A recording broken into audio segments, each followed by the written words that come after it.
Do kids have a right to phones? Clare Morell says no. She's here. I'm James Polis. Welcome to Zero Hour.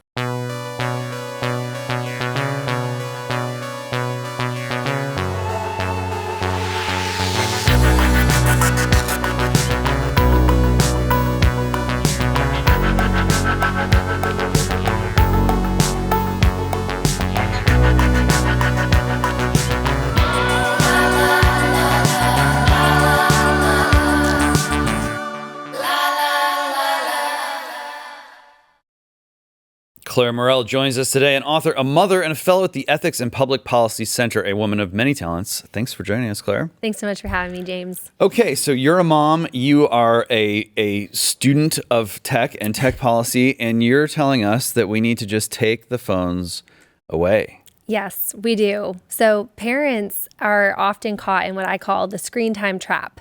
So most parents know that these digital technologies aren't good for kids, but they've been sold this illusion from the tech companies themselves that if you just put screen time limits and our parental controls, then you can mitigate these harms.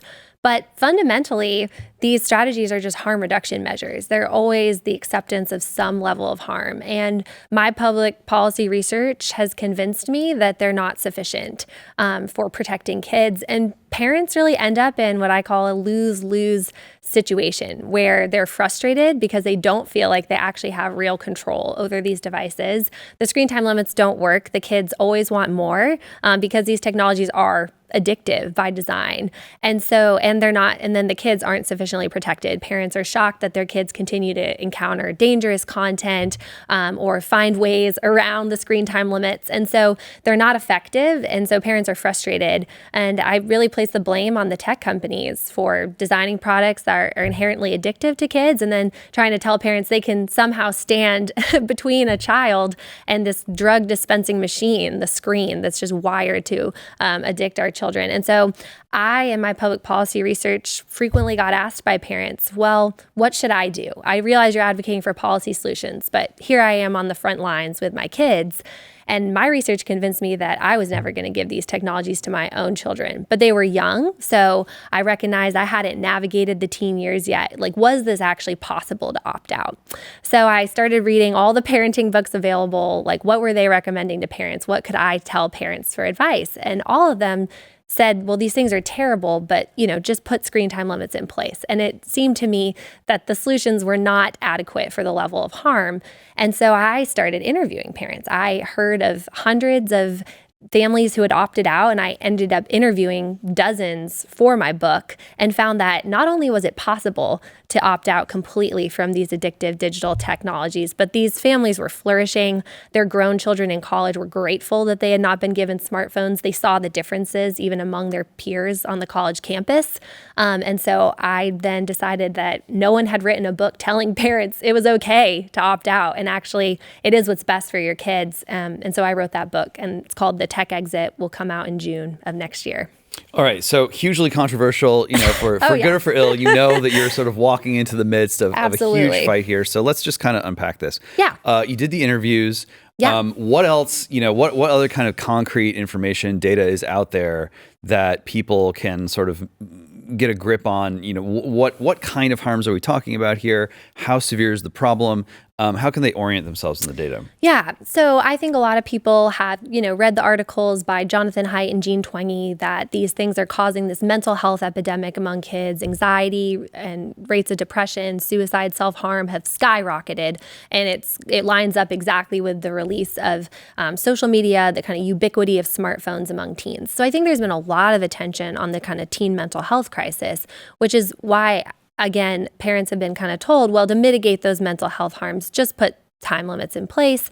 You can kind of avoid these things. I think what I have tried to encourage parents is that we actually have to look deeper at the business model of these companies. And this information, I think, is increasingly coming out in some of the recent lawsuits we've seen that state attorney generals have brought against primarily Meta and TikTok that shows that from their own internal research, they knew these things were addictive to kids and they weren't doing anything about it. In fact, that is their business model. They want to maximize user attention, time, and data to sell it to advertisers. And so I think understanding that at a deeper level, it's not just the mental health is actually like a symptom of a much deeper kind of spiritual disease afflicting childhood, which is that the kind of technology itself is really turning children into mindless consumers, that they become addicted to the dopamine-inducing features of these technologies. And the companies know this, and that's their profit model. And they're not trying to protect kids from these harms. And so the controls they offer parents are really not actually changing that underlying business model whatsoever. It's like putting a Band-Aid on this kind of gaping wound. And so to kind of direct parents, I would say, look at these recent lawsuits and the kind of documentation that's coming out. The Wall Street Journal has also sufficiently covered the kind of Facebook files, this research that Facebook did themselves that showed these things were harmful. And so I think digging a level deeper than just what kind of mental health studies have been done to understand the nature of this is really important. So I would direct parents to kind of look beneath what's happening, not just the mental health harms, but what is this tech trying to accomplish? And if it's not trying to be, they don't want you to use their product in moderation, which is what parents want, right? But they actually want you to give as much of your time and attention as possible to it. And I think understanding that they are an inherently predatory industry, preying on our human vulnerabilities, is important to understand as a parent. Yeah, so I definitely want to get into the spiritual component of this in a bit, but just, because there are these objections, right? And people are like, well, come on, I mean, a little bit is okay, or is this really just about the porn, or, I have a job and I can't afford a sitter, or whatever it is. There are lots of justifications for, well, a little bit, they can have a little bit of sugar. I mean, TV, everyone was mad at TV before the phones came along. They're turning my kid into the boob tube is rotting their brains. Yeah. So how do you draw the line? How do you say that well, up until this point, it was more or less okay, but now we've entered into a new world. Now it's a crisis situation. It's a good question. I think for me, what's really convinced me about this is a lot of the brain research that's been done. So there's mental health harms, but really what's the effect that's actually happening on the brain, particularly a developing brain of a child that's still very high in its plasticity. It means its neural pathways are still being formed. This is like a critical period of development. And so I think we actually have a metaphor problem when it comes to digital tech. I think we've been trying to treat it like sugar, something that, is to be enjoyed in moderation and otherwise balanced diet. And, sometimes you can kind of splurge and have a treat. But I think if you look at the brain research, so scientists measure how addictive something is by how much dopamine is released in the brain by that activity or substance and how quickly it's released.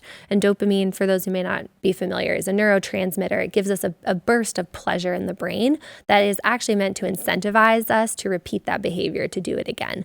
And so it's supposed to satisfy a biological need. So we get bursts of dopamine when we eat food or have sex. And so it's supposed to help humans actually pursue biological needs that we have. But what happens with digital tech is that it releases these dopamine hits in the brain above a normal amount. And so they've done studies on rats. And if rats are given chocolate, it releases 50% more than a normal amount of dopamine. Sex is 100%. Okay, then you get into drugs like nicotine is 150% more than the average amount of dopamine. And then cocaine's 225%, and amphetamines are 1,000%. So extremely addictive. Well, while we can't test social media exposure on rats, you can look at brain imaging studies, and it shows that frequent exposure to social media impacts the brain similarly to the most highly addictive drugs like cocaine. And so what I try to tell parents is we have a metaphor problem. This technology really can't be used in moderation. It's releasing such an unnaturally high amount of dopamine. And the thing is that dopamine just creates craving for more. It doesn't actually produce lasting satisfaction or fulfillment. It's incentivized us to make us repeat the behavior. And so no time limit is really enough. A kid is always going to crave and want more and more of this thing. And what I also tell parents is, listen, the physical time limit doesn't match on to the kind of mental, emotional time limit that this app might be occupying in a child's brain. So yes, maybe they're on the app for just 15 minutes a day, But because that craving has been produced, they just are constantly wondering, well, who else has liked my post? Like, has someone sent me a new message? Do I have a new follower? And it can really mentally consume a child's brain and emotional energy throughout the day, even if after they've quote unquote left the virtual world, they can still be living there mentally. And so I've tried to, help parents understand treating it like sugar is really not the right metaphor. It's more like digital fentanyl.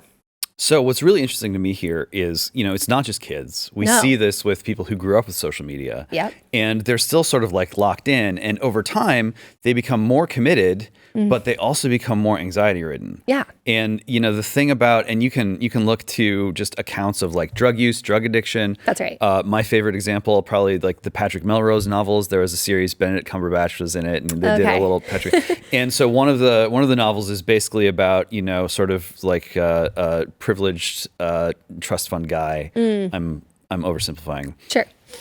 Becomes a heroin addict, and as the addiction progresses, that the incentive and the trajectory of the addiction is to push ever higher toward that point where the pleasure and the anxiety completely converge, and one is indistinguishable from the other. And in order to reach that kind of moment of euphoria, you have to overshoot it, so you have to get so high that you're basically like going insane, knowing and hoping that you'll as it eases off, then you'll sort of ease into that zone of pleasure that you want to be in. So I'm going, what's the point here? The point is that the pleasure and the pain, there's like That's a right. sadomasochistic trap that people end up in. Yes. And it can be literal drugs. Yep. It can be social media. Yep. It can be many things. Yes. It can be food. Addiction, this is kind of the psychosis that addiction builds. And why this is so interesting to me is because there's an emerging divide in tech right now. And that divide is among, on the one hand, you've got like these pure engineer guys who are like, if you are going into the jungle and you're doing ayahuasca, you're going to get one-shotted by the shaman. You're going to come back. You're not going to want to work anymore. You're just going to want to sit naked in the jungle. And, I've lost friends to Aya, and like they become so unproductive. And then on the other hand, you've got these tech guys who are like, no. If you're chained to your terminal all day, it's going to suck the life out of you. You need to have a spiritual awakening. You got to go do the drugs. You got to have ego death.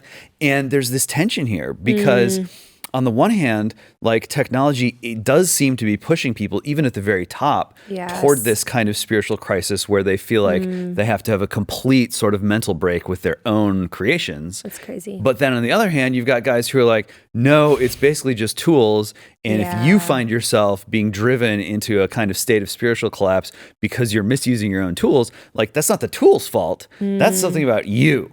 So when I'm trying to like talk about these issues with tech guys, it does seem to be reductive to say, well, it's just the phones. The answer is for everyone to shoot their phones. Just like I remember like early 2000s, suddenly it became okay for like musicians to say, Red Hot Chili Peppers, throw away your television. Marilyn Manson was like, God is in the TV, kill your God, kill your TV. This was like a powerful message. And a lot of people they were getting rid of cable. They're like, TV sucks now. There was this little window between like 2000 and 2006 where people were just trying to like stumble out of like the TV haze, but hadn't got pulled back in through the phones. So I recognize that like the phones have the issues, but there's this larger issue about, and we'll get into the spiritual stuff in a bit, about where that sort of that dilemma or that trap of addiction comes from. And so if the answer isn't to just have society abandon all of this technology, obviously a lot of what you've been talking about is the social media piece. So is, the first step or the most important step to recognize that there's something about social media that is especially pernicious. That's right. And if you can sort of peel your kid away from that, or even if you can just go to your kid and be like, look, if you just want to like use this as a TV for whatever, that's going to be a different experience. It might not be a healthy experience, but it's going to be a different experience from getting into that psychotic sort of collective consciousness mode. No, definitely. And I think, thinking about addiction, right? Like my work is really primarily focused on kids. Like I think we recognize that kids' brains are still developing, particularly when it comes to the dopamine issue. Like 10 to 12-year-old brains, their dopamine receptors are multiplying. And it's a normal biological process of development. It's supposed to help kids turn outward more from their family to want to have acceptance by their peers. And so that kind of natural progression to be more responsive to social rewards is really being hijacked by social media, because then their brain receptors become overwhelmed by these constant dopamine hits. And brain studies like one by the University of North Carolina in 2023 showed that these kind of frequent checkers of social media, these 6th and 7th graders, became more sensitized to those types of rewards over time. And Dr. Anna Lemke, she wrote this book, Dopamine Nation, and she's an addiction scientist researcher at Stanford. And she explains that then what happens, though, is you become overly sensitive to these kind of online social rewards. And what happens, though, is that then you need ever higher amounts of dopamine to experience that same rush of pleasure. And what it does is it desensitizes the brain over time to natural rewards from our real physical world. And so I think that's another kind of concern when we're talking about like addiction and recognizing that these things are kind of inherently addictive.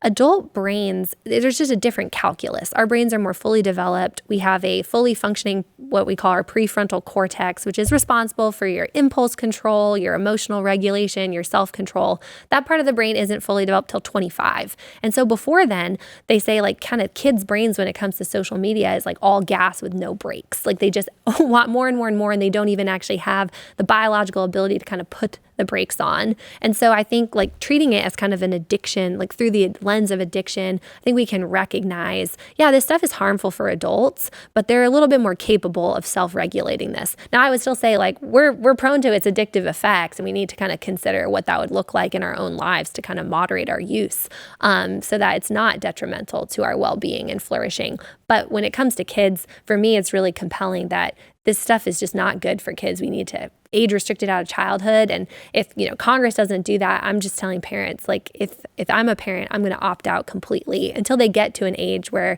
this is something they can handle. And I think when you protect childhood from that, you're really protecting even just their habit formation. So that even when they do maybe eventually get a smartphone as an adult or make a social media account, they kind of have this vision of themselves without the technology that will always be a tether for them to know like what life can be like without it. And then they can recognize when something is becoming too much for them and kind of can put the brakes on themselves. And that was my experience interviewing some of these kids I called from the tech exit families in college. They could recognize, when their use was becoming problematic. And this kid said he got a smartphone, but he could recognize when he was on it too much and would then just delete an app or take steps to be on it less. And so I think that's my main focus is like, we just at least need to protect childhood from these things so they can have a chance of a healthy use of technology as adults. Yeah, it's harder to dial it back and self-regulate when deep down in your heart you identify as a cyborg already. This is just like a part of you. But we kind of left out the one form of addiction that is probably, if it's not number one in America, and I don't have numbers on these things, but it's just kind of, you absorb, is pornography. Oh, 100%. And so when you combine the porn and the social media and the puberty. Right. Oh my goodness. Yes. I don't have numbers on this. Maybe you do. I do. But just seeing the explosion of like queer self-identification oh my goodness. among these generations. Yes. I have a son. Yep. He saw this happen during COVID. Yeah. You come back from COVID and suddenly like, Dad, what's going on? Why are people presenting themselves this way? Yes. Why does everyone look different? Yep. Why? It's just the culture had been transformed. Yes. And, we can talk a little bit about sort of the predicament of parents who went through lockdowns and they're like, I can't. How do I turn this off? Yes. My kid doesn't have friends like they used to. This is the only place they can find someone, especially, during that whole sort of BLM era when like a lot of, if you're like a young white male going through puberty, you knew that you were not welcome at the table of the culture for a while there. And the only place that you could go to sort of hang with the boys was like in Call of Duty or like on TikTok or something. Yeah. But let's break out that porn piece first because it's such a big chunk of it, and just the way it's a lot of it happens behind closed doors still, but Mm-hmm. the impact on just the way people's brains are being rewired and the way that they look at their phones and their technologies has just been so Oh, profound. yes, absolutely. And so I try to explain to parents like pornography and social media are one and the same. Like most kids are accidentally stumbling across this stuff for the first time on social media. So now like the average age of first porn exposure is 12, and it's kind of trended downward with which I believe is lined up with the average age of first smartphone, which is now 10. And it's just impossible for parents. I think they think, well, I'll put filters on the phone, I'll put these kind of content restrictions on social media. But the problem is filters. Okay, first of all, there's tons of loopholes in filters, but they often don't work on in-app browsers. So like parents don't necessarily realize that it's not just like Safari or Google Chrome on the phone. It's that like all these apps actually have its own in-app browser. And there's been studies that show that kids can actually get to Pornhub inside of Snapchat in like 5 clicks. And that the filter can't touch that. Not only that, but it's not even just external website links they're coming across. It's actually like there is pornography itself on these social media feeds. And a filter has no power of filtering out what content is in a child's feed.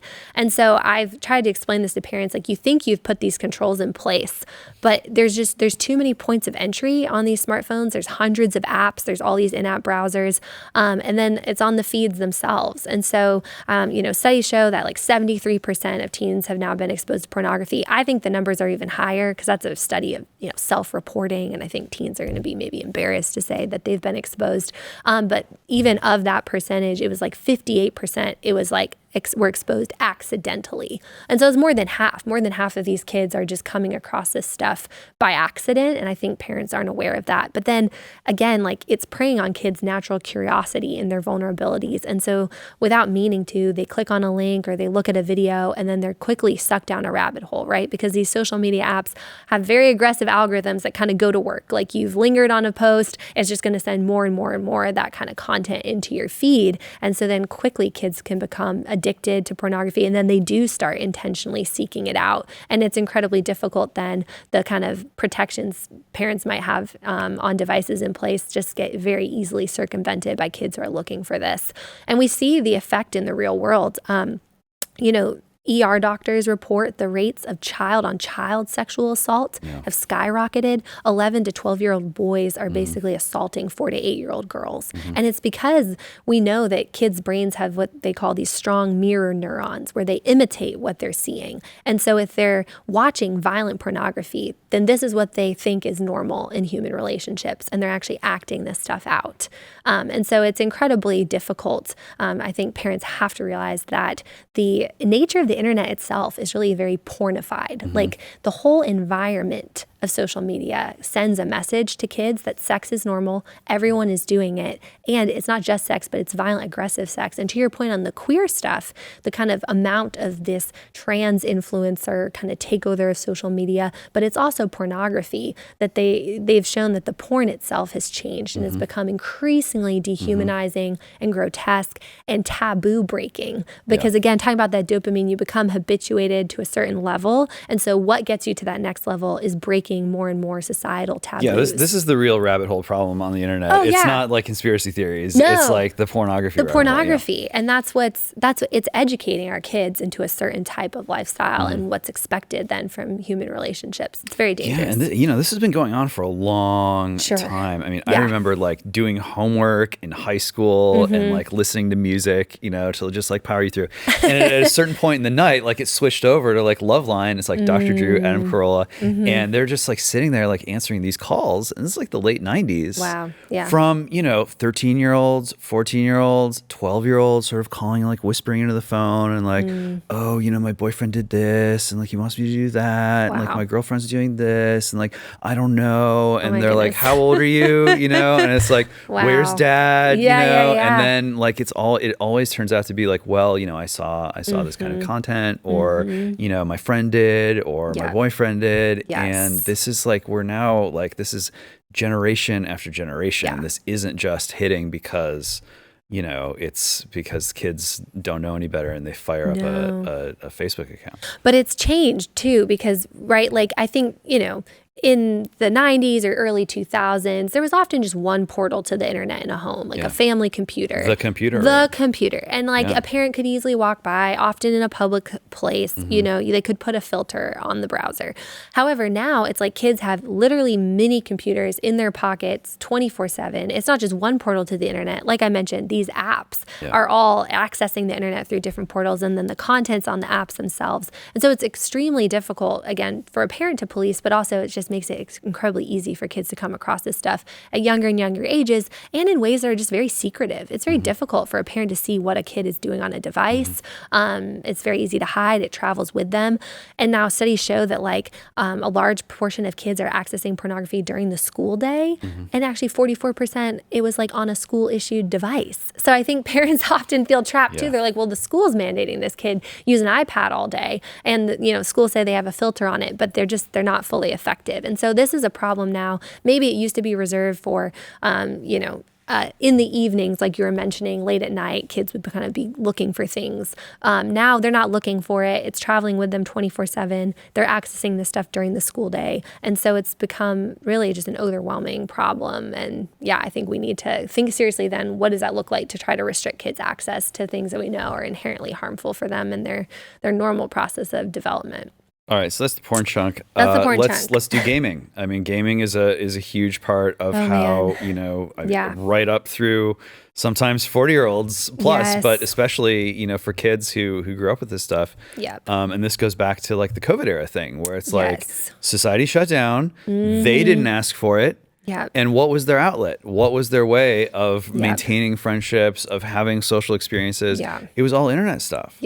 And, you know, if you take the porn away, even a lot of those kids, though, you know, I think they're like these younger generations, not particularly interested in like seeing sex scenes in movies. Like that kind of ethos has changed too. They're more interested in just kind of having like, you know, the boys hanging with the boys on the internet or the girls hanging out with the girls and watching the makeup tutorials or like playing the first person shooters or whatever. And that can eat up a huge amount of time. Sometimes there's weirdness there. Usually the whole kind of safety fear mongering that takes place on that issue is coming from the left, where it's like, oh, you know, someone said the N-word while playing Call of Duty, and this we need to stop this. We got to make sure there's a hall monitor inside the video game. Where are you on this? It's really interesting. Okay, first thing, on the left, going after the first-person shooter games, I actually think the bigger issue, if you look into the most kind of like whatever egregious like active shooter situations, the more common thread is actually pornography. So the kind of I worked at the Department of Justice in the last administration and talked to some U.S. attorneys, and they were like, what you have to understand about active shooter situations is this kind of incel movement online. They're like, I'm much more worried about the kind of incel lone wolf shooter situation. And it turns out, I don't think this has actually been covered that much, but the 20-year-old that tried to assassinate President Trump in Pennsylvania, the FBI found that the last thing he looked up on his smartphone before attempting to assassinate the president was pornography. It was the last thing he looked at on his phone. And you're like, what? Like, why would he have done that? And I think, again, it's because you're talking about the anxiety piece. Like, porn has become this kind of comfort mechanism for a lot of people. And so if he's about to, you know, take this violent act, he's like, nervous, scared, whatever, he's like, I'm going to look up porn. That's become the kind of habit formation. And so I actually think more than the kind of first person shooter, that they're certainly dangerous, you know, and I want to talk a little bit more about the gaming stuff for boys, but I will just say, like, to go back to the porn issue, I'm actually more concerned about the kind of pornography, and what that means is it really desensitizes people to the real world and real world relationships, and they can get sucked down pretty dangerous rabbit holes in these kind of incel communities online. So I feel like we actually need to look at that more when we're thinking about these kind of active shooter situations. And it's not something that the left is going to cover or tell us about. I mean, just quickly on this, you know, like the Nashville Shooter Manifesto and stuff like that. I mean, you see it sometimes it's hard not to laugh. It's like North Korea has like sent some troops to Russia to like participate in the fighting out there. And there are reports coming in where it's like they've got their hands on a smartphone finally, and now they're like all addicted to porn. And it just happens like that fast. And so, you know, when people are worried about that kind of like incel situation, you know, to me, I'm like, well, wait a minute, like involuntarily celibate doesn't really capture No, what's that's right. going on, Yeah. which is this is not celibacy. No. And it's not involuntary. No, that's right. It's And in almost that a misnomer. sense, it's like almost the complete opposite. It's the complete It's not opposite. just like some, guy who feels like he can't get a date, so he's going to go out and murder everyone in his school. Like that is not an accurate picture of what's going on. Yeah, that's very true. Yeah, on that point, I think I saw an article that said like, Starlink brought the internet to this like very remote Amazon tribe in Brazil. Yes. And then the village was like, this has destroyed our village. Now all the young men are sitting around like watching pornography. And so you're like, to your point, it like can happen just like that. Right. It's destroying our villages too. Yes. It is. Yeah. But back to the kind of the gaming thing, I think, studies have shown like social media kind of is particularly harmful for girls. They're very drawn to kind of the social comparison nature of it. And the gaming, I think, has become like a kind of easier in a lot of times for boys. And this, parents have told me, well, this is how my son hangs out with his friends. This is how they communicate. In the games, they get on their little headsets and they do these like team player games and they're messaging, like there's messaging things on these games. But, I talked to this one dad and he was explaining that his son is very socially anxious. Like he's fine sending emails, but when he had to go in to like hand in a job application to an employer, he was like petrified to like go have an in-person interaction or conversation. And I asked him like what he does in his spare time. He's like, oh, well, he just games in the basement with his friends. But that's how they socialize. And I was like, do you think there's any correlation? He's like, yeah, probably. Like he's very socially anxious because he doesn't actually interact with people in person. He doesn't even hang out with his friends in person. They're just all on the video games. And so I kind of push back when parents are telling me, well, my son's using this to socialize. I'm like, yeah, but not really. Like they're not hanging out in person. It's all mediated through the game. And if you think that he's not becoming addicted to it, it has similar dopamine effects to social media, like the next level up in the game or, the next kind of token or whatever unlocked. Like these things are all very stimulating. It's also like we haven't even talked about kind of nervous system effects, but a lot of these interactive screens like the apps and games are overstimulating to a child's developing nervous system. They say like they kind of put a child in like fight or flight mode, but like if you're in fight or flight mode all the time, it's very emotionally dysregulating. And so this one doctor, she wrote a book called Reset Your Child's Brain, and she kind of coined this term electronic screen syndrome to capture the kind of symptoms that she was seeing in her practice of kids coming in extremely dysregulated, tantrums, poor focus, lack of sleep, problems focusing, paying attention. The parent says, I think my kid has ADHD, or they like seem to be autistic. And now in some cases, they did have an underlying psychiatric disorder. But in others, you're just blowing out your circadian rhythms and like no natural light. Yeah. So anyway, basically before even treating patients now, she has them do a 4-week complete digital detox. And what she found is in the kids with the underlying actual disorders, it like reduced their symptoms by like over 50%. And then in a lot of these kids, they actually didn't even have autism or ADHD. Right. The screen had completely mimicked these same symptoms and just taking it away just reduced their symptoms entirely. And so I think when you talk about video games, yes, there's ways to say, well, it's different than social media or the smartphone, but in a lot of ways, it's very similar, the kind of effects it's inducing on a kid's nervous system and their brain. If you're anything like me, you grew up on beef jerky. It was that must-have for any road trip. But have you read the ingredients they're putting in jerky these days? MSG, synthetic nitrates, artificial flavors, tons of sugar, and allergens like ultra-processed soy and gluten. No thanks. Not to mention, most jerky companies use the lowest quality of imported beef. So there's the dilemma. You need the protein on the go, but the beef jerky is laced with the lab chemicals. Enter Farmer Bill. Farmer Bill's Provisions is a meat snacks company in South Dakota that offers pasture-raised meat snacks. He makes biltong. It's like beef jerky, but without the bad ingredients. The pre-sliced biltong is perfect for protein on the go, and the slab is great for snacking at the house or hosting a party. It's like a huge, dry-aged ribeye with a perfect marbling of fat, so you can slice off little steak strips for snacking. I do it at home. I love it. Grab Farmer Bill's bestseller bundle with free shipping and an extra 20% with code ZEROHOUR. One word. That's 0 hour. What I've seen is obviously human beings are competitive, and males perhaps more so than, although, women can be very sort of psychologically competitive. Sure. But guys want to win, they want to win the prize. And what we see on the internet with the gaming is like there's no upper bound to the amount of Yes, that's right. competitiveness and reward That's right. cycle that It's you can infinite. participate in. You can always keep going. So, if you're good enough to compete at, whatever sort of your massive online game is of choice, there's a pipeline that can take you all the way up now to like the World Series of gaming. Oh, that's for right. It's everyone. a sport, actually. Right.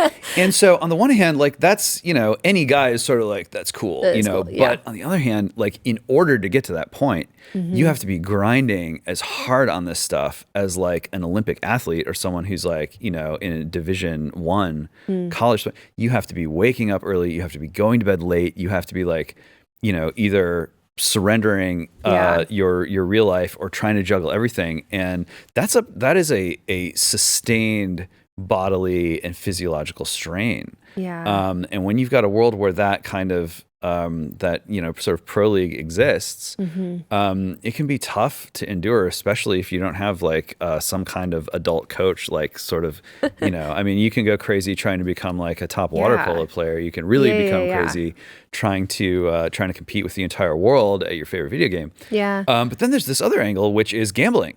Oh, and this is, I mean, just sort of barstool conservatives. I mean, this is a really hot topic right now on the right, because some of these guys are like, no, this is just normal Americans now. And other guys are like, no, you're throwing your life away on like weed and online gambling, and this is not masculine. Yeah. And so when that stuff is hitting, mostly guys, when they're young, even just the gambling side of it. And there's been a little bit done on like taking the loot boxes out of like Fortnite or whatever. It's calmed down a little bit. Yeah. But there are now, I mean, online gambling is becoming more and more legal. Yes. Whether it's sports or esports or everything else. And I think that's like a whole, it's not pornography, but in some ways it's just very as addictive, pernicious. though. I mean, like the slot machines are like inherently addictive. And so I think actually big tech has borrowed a lot of trade secrets from gambling in terms of making its products addictive.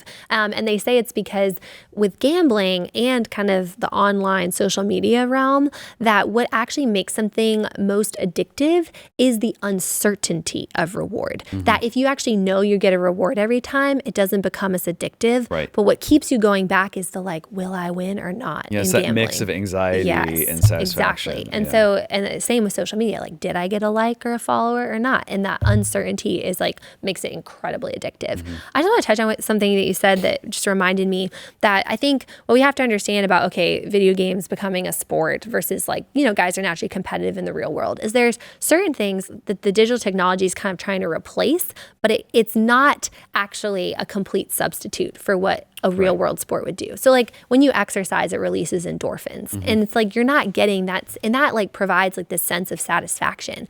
The dopamine, like I was trying to say, it never produces that. Like there's no kind of like satisfaction or fulfillment. You just like always want more. And you're just kind of on this endless hamster wheel.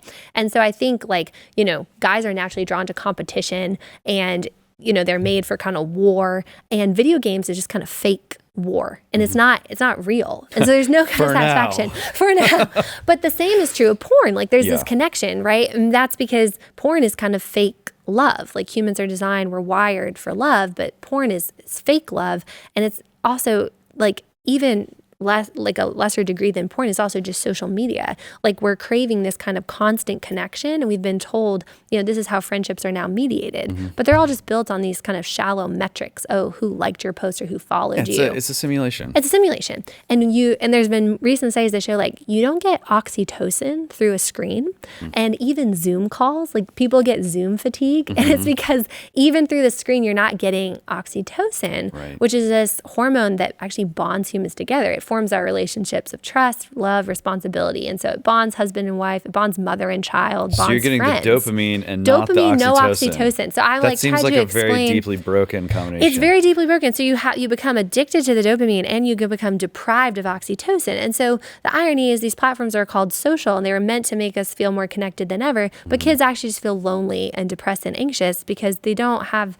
these real life friendships. They're not forming real bonds with other humans. They're not experiencing that oxytocin, which is one of the it's the happiness hormone. Like oxytocin makes us happy, and there's a sense of kind of happiness, friendship, and joy, and we're not getting that on the online world. And the kids kind of keep going back for more and more and more on social media, but it's never going to provide that because it's a substitute for the real thing, and it's not like a complete substitute. So anyway, I just wanted to circle back on what you were saying about the kind of video games and competition, is that these things, they're not equivalents to the real world, and they're depriving us actually of the things that we really need to truly be happy as humans. Yeah. Well, so Donald Trump is back. Oh, and yeah. This seems like a sort of hard pivot, but I think in some ways it's really not, because I mean, there's been controversy for a while now about sort of evangelicals and trads who are like, Trump is not our guy.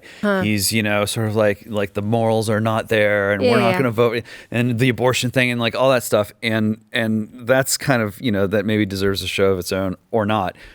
My point of interest here, specific to this, is Trump's return with just so powerfully and kind of everything red shifting. And now we're back sort of in a kind of purple America, which is very interesting, because people thought you'd have to go sort of to blue America to get to purple, but actually we're getting there through red. And what this means for, like Zoomers and alphas and like those younger generations, when they kind of hit that COVID wall and they came back and it was like, wow, now society like low-key hates me. There's no place for like a normal American, like heterosexual person, especially for the guys. Suddenly you drop to the bottom of the social status totem pole on TV, in class, in front of your teachers, everywhere you look. I think that was a huge driver of these young guys being like, you know what? You can find me on the internet. Like, wake me up if and when it's okay to be normal again. And not until maybe now has there been, and I think it's right when people are anecdotally saying like, oh, I can feel this sort of sense of relief, and people's anxiety levels seem to come down, and you can walk around with the red hat on and people aren't going to attack you. That's right. There's just suddenly this like huge release. Like, okay, like maybe it can be normal to be normal again. Yeah, that's right. And so what I'm wondering is, and of course these are early days, but have you seen indications that a lot of this kind of like, whether it's from the parents' standpoint or the kid's standpoint, that kind of like fatalism of like, well, I guess this is the only place I can be myself. Do you think that a lot of that kind of addictive behavior and a lot of that sort of like, well, maybe it's terrible for us, but so are Fritos and they're everywhere, so I'm not just going to stop eating Fritos, right? Do you think that like a lot of the willingness to go in the wrong direction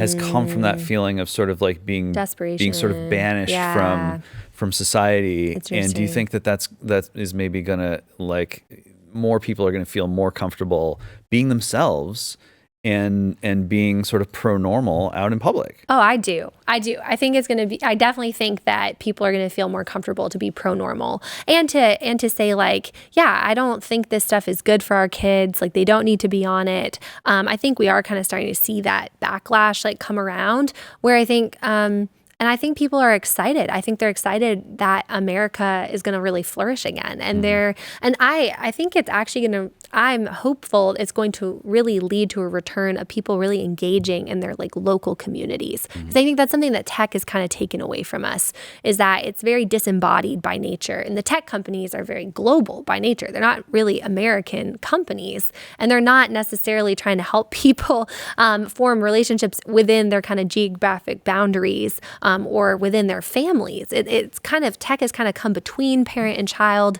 It's come between neighbors. And so I'm hopeful that people are very reinvigorated, I think, by Trump, and like they realize that he loves this country and he will do whatever it takes to make this country great again. I think that means we're going to see more engagement of people in their local neighborhoods, their communities, and they're excited to be normal. And I do hope that that leads to kind of less reliance on tech and like really moving away. Like maybe they felt like they had to kind of retreat to the online spaces to find those types of connections, but I'm hopeful that they'll be actually able to find that through their schools, their churches, their communities, that it will will lead to a return more to an emphasis on our local communities and what we can do to make this country great right where we live, focusing on our schools, our neighborhoods, our churches, and just an ability and a fear, kind of a lack of a fear to be proud to be an American and to be excited about the future of the country. I also just want to say something on those kind of like, I think you were talking about like the young men feeling like the only place that they could really like be themselves was retreating to the kind of online world. Ironically, I think not ironically, but the Democrats realized that they were losing young men. Like they were losing this demographic of voters. And so I don't know if you've like followed any of this, but there were actually 2 like super PACs that then poured a ton of money into advertisements in battleground states to try to scare young men that they would lose their porn if Trump became president. Right. Yes. So they're like, they were running off like, hands off my porn, like Trump's going to take away porn, trying to like, I mean, it's so like, I don't even know, like just messed up that the Democrats would be becoming the party that's like promoting pornography to young men to say like, hey, stick with us. Like, don't leave for Trump because we won't touch your porn and he will. Yeah, this is the new normal. This is just the normal way that you have a sexual experience in your life. Yes. So anyway, so it feels very validating for me that that the young men didn't like fall for this ploy and that they came out and like voted for Trump, despite the fact that Democrats thought that the way to kind of protect that voter base was to threaten pornography, which I think again just speaks to the nature of this being such an addictive thing that people are drawn to. But anyway. As of now, it looks like the Trump position, the official Trump position, is really beef up the protections for kids. That's right. And then when you get to 18, it's yours. It's your problem. Figure it out. I think that's where things are going to land? I mean, and I think that's the right approach is like, I don't think as a country we're necessarily ready to go after this for adults. And I think it is like, you got to start with kids. And that's what I was saying. Like, this is the age where they're forming their habits. Their brains are still developing. And I think we've always recognized that kids don't have like an absolute right to speech, like over and above their parents. That we've always recognized like parents their job is to kind of protect their children and protect children's access to certain kinds of speech. And we've recognized obscenity and pornography are harmful to children. The government has a compelling interest in protecting them from it. So I think focusing on that and starting there, like how can we shield childhood from the influence of this harmful content is the right approach. And so I think it's important to realize that we can both have free speech and protect childhood, that these things don't actually have to be in opposition, that we can hold both together and that there are constitutional solutions to be able to protect kids from harmful pornography. So I do think that's the right approach, is like we have to start with the kids and that will affect the adults, because if we're protecting childhood from it, we actually give them a chance to be a flourishing adult. Yeah, I think that's probably where things are going to shake out to, and I am hopeful. The interesting twist here, though, of course, is Trump is back because of tech this and time. Elon. Oh yeah, right. Like these are the guys who mustered up the courage to buy the dip or whatever, and now it's paying off for them. Yeah. At the same time, though, I think there are a lot of conservatives out there who do not really understand how easly they can be replaced by the tech guys. Yes. These kind of old school sort of establishment, moral majority style conservatives who got pretty comfortable in their think tanks and with their relationships with Congress critters or whatever, and they think that they're just going to continue to kind of have control over the like values section of the Republican coalition, and I think they're in for a rude awakening. Definitely an awakening. Yeah. And I think it's interesting, right? Because I think people are like, oh, so is Trump going to take on Section 230 the same way he did in his first administration because of Elon's influence? And I think it kind of remains to be seen. I do think that, Trump and Elon are both very much for free speech. And I think trying to protect free speech on these platforms, I do think will still be a priority of the administration now. Like how exactly that shakes out. Like I don't think Elon necessarily needs to be concerned, because I think he's already made Twitter or X a very free speech place. And he actually might be in favor of some Section 230 reforms if it means it's going to hold his competitors more accountable for making sure that their platforms are free of censorship. So I think it's kind of interesting. Like, he's definitely going to have an influence, but we're not necessarily concerned about the free speech on X anymore. But I think that both Elon and Trump, I think, can recognize that we don't want free speech to be dependent on who's running a platform. And so that it's better for America if we can ensure free speech across all these platforms. And that might even be good for Elon, because it might mean his competitors actually then are going to face more kind of constraints than they have. But I do think, and I think, Elon has said, like, he wanted to try to protect, keep X clean of child exploitation. Like you said, that was a priority. People have criticized him for not actually backing that up. But I do think that, you see this on the kind of trans issue, that I do think that there can be agreement, even with these kind of new tech influences, that we should at least protect childhood from the kind of harmful content that could circulate on these platforms. And so I'm hopeful personally that, like, if we can focus on protecting kids and we can focus on free speech, that's the kind of path forward on tech. And I do think those are both priorities of Trump's that he has voiced. Yeah, I mean, it's it is so easy to just beat up on the tech guys for leaving this sort of trail of destruction through society or whatever. Yeah. And this is, the left has a version of this too. Sure. I mean, what is wokeness if not an effort to sort of throw together a sort of new religion so that there can be spiritual controls on how technology is used? They want to control those technologies, and they want to tell everyone, like priests, this is the right way to do it. This is the wrong way to do it. This is bad for you spiritually. This is good for you spiritually. Well, and they want to indoctrinate kids. Right. Like, they're coming between parents and their children. Right. And so this is actually, so I know people talk about the convergence on the right and the left of protecting kids online. And there's certainly bipartisan efforts. Like, they recognize it's harmful. But there's still really a fundamental difference, which is that on the right, we do think that parents are the ultimate authority over their kids' access to speech. The left will not accept that. Right. They think that we actually need to protect kids' right to privacy. Right. And so even in these reforms, like, the right really wants to put parents in the driver's seat. Okay, let's, have parental consent for social media, or make sure parents have access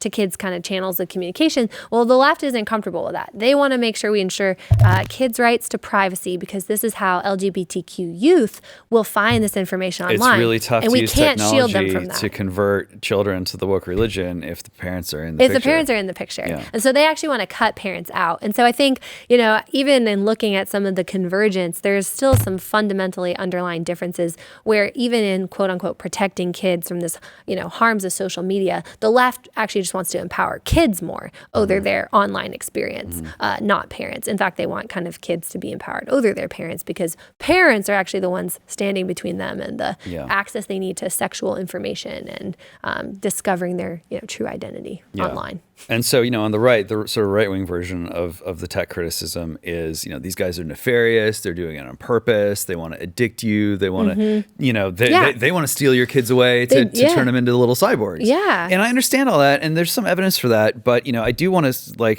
be a little bit more generous to the tech guys and to have, a steel man and not a straw man. And I think what they would say is, we're free to be engineers in this country. Yeah. And to you, it might look like we're just moving from one shiny object to the next without regard to the consequences.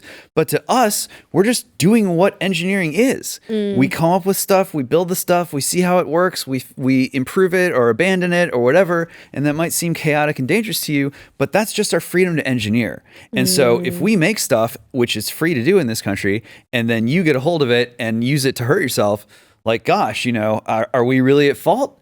And I don't know if there's ever going to be a stable sort of consensus on that issue if the spiritual chunk is left out. Okay, yes. Because yes, the ordinary person who abuses technology, it is their fault. But if they're spiritually deprived and they don't have any kind of healthy religious life, then that needs attention. Yeah. And the same thing goes with the engineers. If they're just doing engineering in a free society, and yet it seems for some reason, there keep being these adverse social consequences. Yeah, maybe it's partly the responsibility of the user, but it's also partly spiritually the responsibility of the producer. And so, I'm trying to have this conversation about guys, you want to do engineering, you want to be free to do it. This is what America is about. Yes, but you don't want the woke religion to be in charge, and then you don't want the angry mob to burn your house down because of how they're just falling prey to what it is that you created. Christianity's right here. Yeah. You know, that's like, right. Yeah. second look at Christianity, please. This is just going to create that space where people can start having really a thoughtful and productive conversation about, you know, okay, fine, technology's good. This is America, capitalist society, but look at the path, like who is making these choices about which direction to push research and development in? Yeah. Is it the military industrial complex? That's right. Is it people who just want to get rich? Is Yeah. it people who want to, you know, like- antichrist mode, just Right. full posthumanism, turn into angels? What is it? You can have many different kinds of technological acceleration. You Yeah. can have many different kinds of smartphone experiences. Right. People could use those smartphones to protect their way of life, to strengthen our form of government, you know, Yeah. to strengthen our humanity instead of degrading all those things. No, I was just going to say, it's like, what's the end goal? Is it human flourishing? Is it the common good? Yeah. Is it the human soul, human dignity?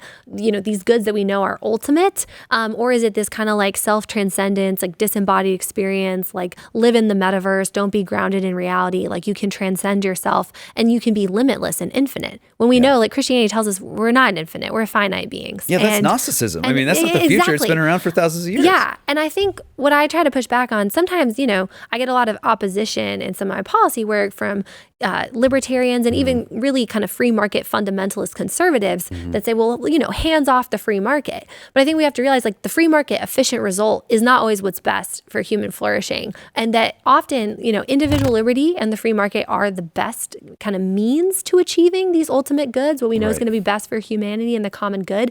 But those things in themselves aren't ultimate. And so that there actually are times where we intervene in the free market when we recognize something's actually harmful to human beings. And so I think what's been interesting about the tech space is that there hasn't been this kind of like curbing of consumer protection. Like most other industries, you can bring lawsuits when these products are actually harming its consumers. Well, tech has really evaded any type of litigation or responsibility because of Section 230. And honestly, it's been Section 230's over expansion by the courts beyond what its original meaning was supposed to be. So these tech companies have been essentially immunized even for their own wrongdoing, their own product design, because they've said, we can't be held responsible for third-party content. But it's like, but it's your aggressive algorithm that you wrote and designed, or your product features that are harming kids and harming humanity. These things aren't good for the human brain and the human soul. And so I think it's a very interesting kind of case study to look at. And there's plenty of examples where we'd recognize, like, this is actually a predatory industry. It's addicting its consumers. These things are actually harmful for human well-being and flourishing. And so we don't just leave it up to the free market, and we don't just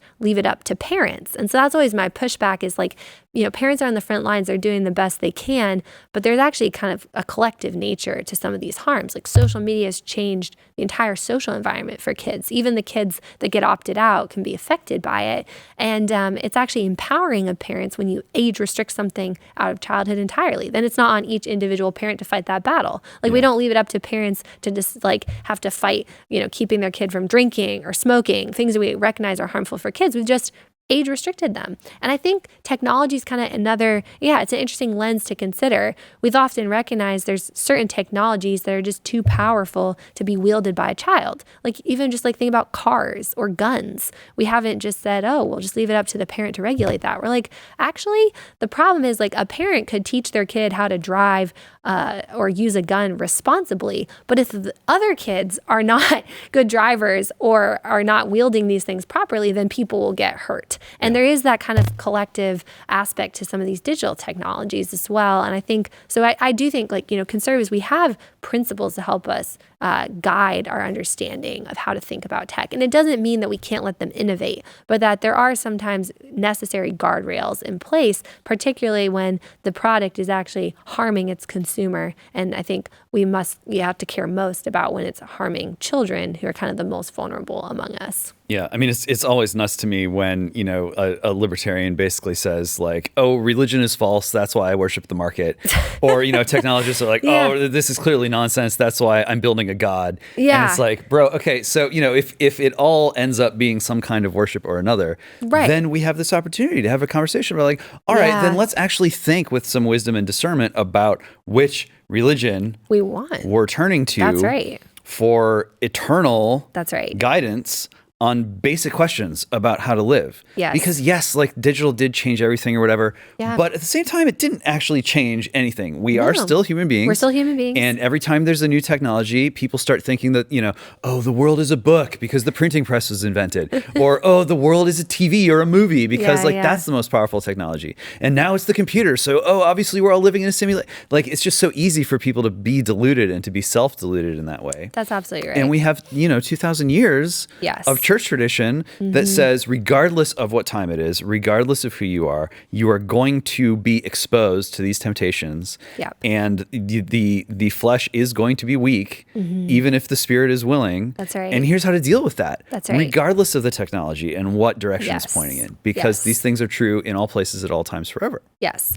And I've tried to explain this to parents too. I'm like, listen, the environment of these digital technologies and social media platforms are habituating kids toward vice rather than virtue. Yeah. Like the things that they're being promoted, the message that the medium is sending, like the medium is the message, the Marshall McLuhan quote, that it's not just about what kind of content they're taking in, it's the entire message the platform is sending, which is inherently just that you're meant to be a mindless consumer of entertainment. Like that is what life is for. And I think, Christians, like we have the answers. We know what human life is for. We know what childhood is supposed to be for. And so we can actually most clearly see then when these technologies are not lining up with what we know the purpose of human life is for. And it's not for endless consumption or transcending ourselves, but it's, living within the limits that God has given us, like created us as human beings, and that we're actually meant to know and love God and know and love others. And that life is actually essentially, it's about self-giving and learning to serve and love other people. But the technology is really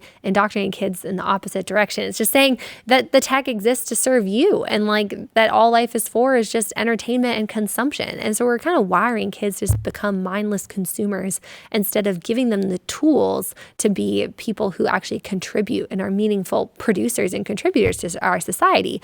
And kind of just going back to the free market, like a free market can't be truly free if its users are not free. And I think when you again consider the kind of nature that the technology is actually making people addicts, like would we say a heroin addict is really a free, rational person making these decisions for themselves, what they think is best for their welfare? Because I think libertarians are like, well, let's just let individuals maximize their welfare however best, and just let the free market do its thing. And I think you have to kind of recognize that doesn't work. That really breaks down when people are not really free to choose what's best for them because they've become addicted to something that is leading kind of to inherent harm to the human. And so I understand the backlash that's coming from some of our Christian guys who are like, and that's why we need a good old-fashioned Christian theocracy, Christian magistrate, go full Cromwell, like this is the only way. And, that's not my jam either. I mean, and it's not just because of the Constitution. It's because, we know that if the church gets too close to the state, that's right, they both end up kind of discrediting each other. Yes. And that's like the worst of both worlds. That's right. So,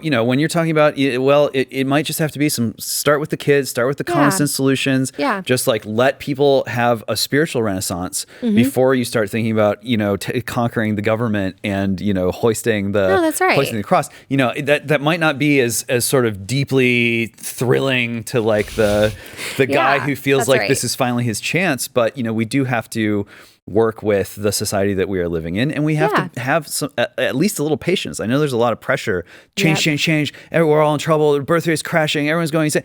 Yes, and we also have to have that kind of patience and that willingness to suffer along with people in order to get back on the right track. Absolutely. And I think we recognize, like America, we've been founded on freedom of speech, freedom of religion. Like we've recognized that, a state-run religion isn't good actually for what people, like we need to let people be able to freely pursue their faith and exercise it, in the ways that is their tradition. And so I think we don't need like a theocratic kind of state, but we do need to protect religious freedom, religious liberty, and recognizing. And I think that's what I was trying to say about the kind of free market, kind of liberty is the ultimate good that the kind of libertarians push, is we recognize actually like liberty, religious freedom, like these are the means to the end, which is human flourishing. And so we want to protect the means. But when the kind of individual liberty becomes ultimate, that I think is when we get into dangerous territory. And so I think we absolutely want to protect liberty and then recognize there are times like that's why we have a government to help us protect liberty and also help us ultimately protect what we know is best for human flourishing and the common good. And so I think you can have individual liberty and also recognize when it's necessary for the government to step in and protect the kind of free market efficient result when it's actually harming what we know are those ultimate goods of human dignity and the common good. And so I think we can have both together, and it's not like one or the other. It's not, liberty or like government intervention. It's you can have both. And there's constitutional ways to protect kids online and protect childhood. And I do think it's important to think about like the children are really the future of our self-governing republic. And, John Adams said, like, we can't have this democratic republic if we don't have a virtuous people. Like a virtuous people is what's necessary to keep this government going. And we recognize the tech is habituating kids to vice instead of virtue and caving them in on themselves as addicts instead of turning them outwards to be producers and contributors to our economy and our domestic industry. And learning, it's undermining self-control and self-mastery, which is, you need a self-governing people to have a self-governing republic. And so I think we have to keep that in mind when we're thinking about how do we treat technology and what public policy solutions are needed. Amen. Clare Morell, the book is The Tech Exit. Thanks so much for joining us. Thanks for having me, James. All right, that's all the time we got. Until next time around, I'm James Polis. This is Zero Hour, and may God have mercy on us all.